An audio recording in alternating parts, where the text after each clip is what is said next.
আসসালামু আলাইকুম। বাংলাদেশ বেতার, গোপালগঞ্জ। খবর পড়ছি ওশান বিশ্বাস।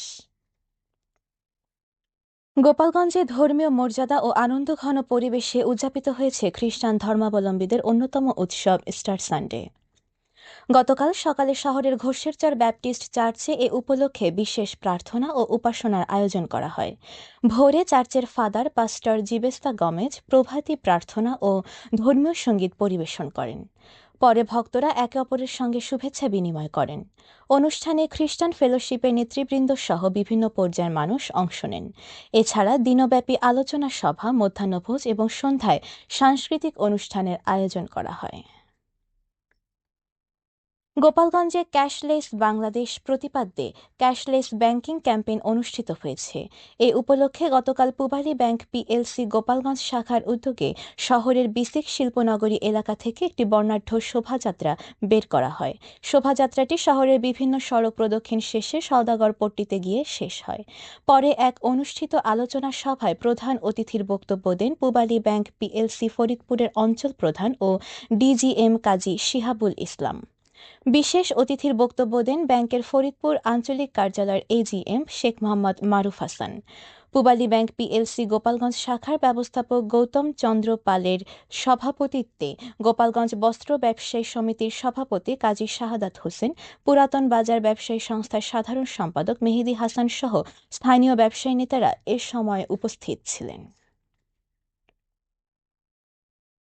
গোপালগঞ্জে আনন্দ উল্লাসের মধ্য দিয়ে বেসরকারি টেলিভিশন যমুনা টিভির জন্মদিন ও দ্বিতীয় যুগে পদার্পণ উদযাপন করা হয়েছে।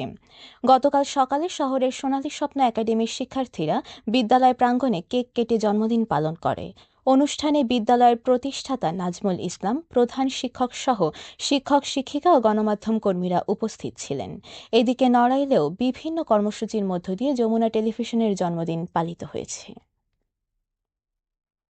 গোপালগঞ্জের কোটালীপাড়ায় অধিক দামে বিক্রির উদ্দেশ্যে ডিজেল মজুদের অভিযোগে এক ব্যবসায়ীকে জরিমানা করেছে ভ্রাম্যমাণ আদালত। গতকাল দুপুরে উপজেলার সহকারী কমিশনার ভূমি ও নির্বাহী ম্যাজিস্ট্রেট মোহাম্মদ মাসুম বিল্লাহ অভিযান পরিচালনা করেন। অভিযানে গোপন সংবাদের ভিত্তিতে একটি পুকুর থেকে 200 লিটারের একটি ডিজেল ভর্তি ব্যারেল উদ্ধার করা হয়, যা পানির নিচে লুকিয়ে রাখা হয়েছিল। এ ঘটনায় তেল ব্যবসায়ী আসমা খাতুনকে 10,000 টাকা জরিমানা করা হয়। প্রশাসন জানিয়েছে, কৃত্রিম সংকট তৈরি ও অতিরিক্ত দামে বিক্রি রোধে এ ধরনের অভিযান অব্যাহত থাকবে। গোপালগঞ্জের কোটালীপাড়ায় মাদকদ্রব্য সহ এক ব্যক্তিকে গ্রেফতার করে ভ্রাম্যমাণ আদালতের মাধ্যমে সাজা প্রদান করা হয়েছে। গতকাল উপজেলা সহকারী কমিশনার ভূমি ও নির্বাহী ম্যাজিস্ট্রেট মোহাম্মদ মাসুম বিল্লার নেতৃত্বে পরিচালিত অভিযানে উত্তর গচাপাড়া এলাকা থেকে হেমায়েত হাওলাদার নামে ওই ব্যক্তিকে আটক করা হয়। এ সময় তার কাছ থেকে প্রায় 10 গ্রাম গাঁজা উদ্ধার করা হয়। পরে মোবাইল কোর্টের মাধ্যমে তাকে 1 মাসের বিনাশ্রম কারাদণ্ড এবং 200 টাকা অর্থদণ্ড দেওয়া হয়। অভিযানে মাদকদ্রব্য নিয়ন্ত্রণ অধিদপ্তরের কর্মকর্তারা অংশ নেন। প্রশাসন জানিয়েছে, মাদক বিরোধী এ ধরনের অভিযান আগামীতেও অব্যাহত থাকবে। গোপালগঞ্জের কাশিয়ানীতে ডাব পাড়ার অজুহাতে এক গৃহবধূর স্বর্ণালংকার ও মোবাইল ফোন ছিনতাইয়ের ঘটনা ঘটেছে। গতকাল সকালে উপজেলার মুক্তিযোদ্ধা কমপ্লেক্স সংলগ্ন এলাকায় এ ঘটনা ঘটে। ভুক্তভোগী আফরোজা বেগম জানান, এক ব্যক্তি ডাব পাড়ার কথা বলে বাড়িতে প্রবেশ করে এবং পরে সুযোগ বুঝে তাকে ধাক্কা দিয়ে ফেলে দেয়। এরপর তার গলা থেকে প্রায় 3 ভরি ওজনের স্বর্ণের চেইন ও একটি মোবাইল ফোন ছিনিয়ে নিয়ে দেয়াল টপকে পালিয়ে যায় ওই ব্যক্তি। এ ঘটনায় থানায় লিখিত অভিযোগ দায়ের করা হয়েছে।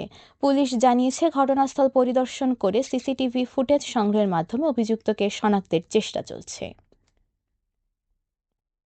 এখন শুনুন কৃষি সংবাদ।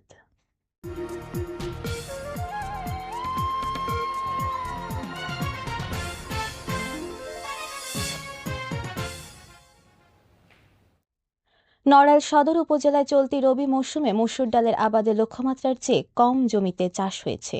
উপজেলা কৃষি সম্প্রসারণ অধিদপ্তর জানায়, এ মৌসুমে 1,625 হেক্টর জমিতে মসুর আবাদ লক্ষ্যমাত্রা নির্ধারণ করা হলেও আবাদ হয়েছে 1,010 হেক্টর। প্রতি হেক্টরে 1.19 মেট্রিক টন হিসেবে উৎপাদনের লক্ষ্যমাত্রা ধরা হয়েছে প্রায় 1,201 মেট্রিক টন। মসুর চাষের জন্য কৃষকদের মাঝে বীজ, সার ও কীটনাশক সরবরাহ সহ কৃষি ঋণ বিতরণের মাধ্যমে চাষাবাদে সহায়তা করা হয়েছে। আগামী মৌসুমে মসুরের আবাদ আরও বাড়বে বলে আশা কৃষি বিভাগের। সবশেষে আবহাওয়া।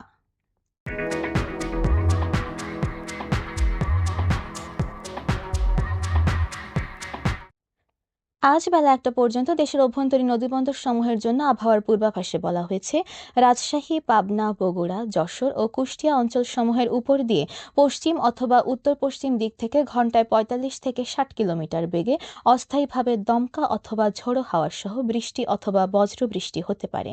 এসব এলাকার নদীবন্দর সমূহকে 1 নম্বর সতর্ক সংকেত দেখাতে বলা হয়েছে। খবর শেষ হলো। আমাদের পরবর্তী খবর প্রচারিত হবে সকাল 10টা বেজে 30 মিনিটে বাংলায়।